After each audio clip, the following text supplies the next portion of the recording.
इस राज्य के स्वास्थ्य मंत्री हैं, उनके कम्युनिटी के लोगों के द्वारा किया गया है। क्योंकि मैंने कहा था कि घर में घुस के मारूंगी और कुछ में कहा था चप्पल से मारूंगी।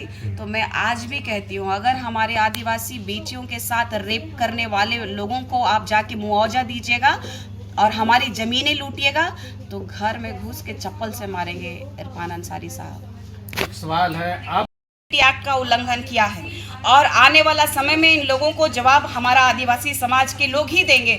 हमने पेशा अधिनियम कानून के लिए गुमला से लेकर के पैदल यात्रा करने का कोशिश किया और जब सोच लीजिए कि हाई कोर्ट का मान जो नहीं रख रहा है, वो व्यक्ति जो इस संविधान के तहत आने वाला न्यायिक प्रक्रिया को नहीं मान रहा है, वो कितना खूंखार होगा ये अंदाज़ा लगाया जा सकता है। हम लोगों को ना अपने जान माल की फिक्र है, ना ही हम लोगों को ये डर है कि अब क्या।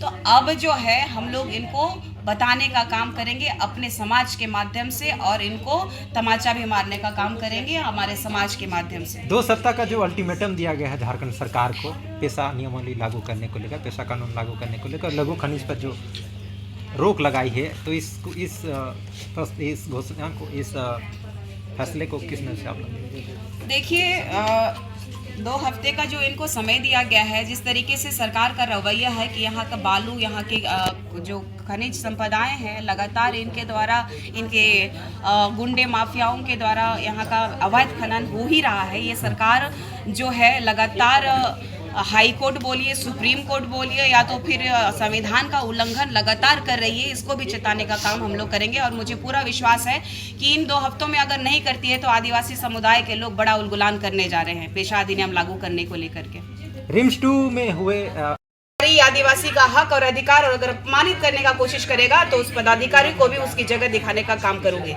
सरकार आदिवासी पदाधिकारी भी बहुत आदिवासी मांगने वाले भी आदिवासी, जूझ भी रहे आदिवासी। देखिए, सबसे बड़ी बात है कि यही तो दुख है कि आज जो हमारे झारखंड के माननीय मुख्यमंत्री एक आदिवासी बेटा होने के बावजूद, मैंने पहले भी कहा था, आज भी कह रही हूँ, उनके पिताजी भी हमारे झारखंड के मुख्यमंत्री रहे और उनका स्वर्गवास होने के बाद ही 25 साल अभी होने को जा रहा है। और सोच लीजिए कि नेमरा का इन्होंने सड़क नहीं बनवाया था, इन्होंने बिजली का व्यवस्था नहीं करवाया था।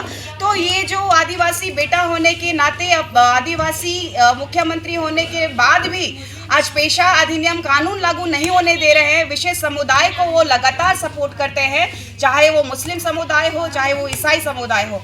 और हमारे आदिवासियों को जो ओरिजिनल, जो रूढ़िवादी परंपरा को मानने वालों को दरकिनार करने की जो कोशिश उन्होंने की है, इनका जवाब हमारा समाज अब देगा और सब लोग एकत्रित हो रहे हैं और उलगुलान तो जबरदस्त होगा। ये आदिवासी विरोधी सरकार अगर हम लोगों का अगर सच में चाहती भला तो CNT SPT एक्ट का उल्लंघन होने नहीं देती।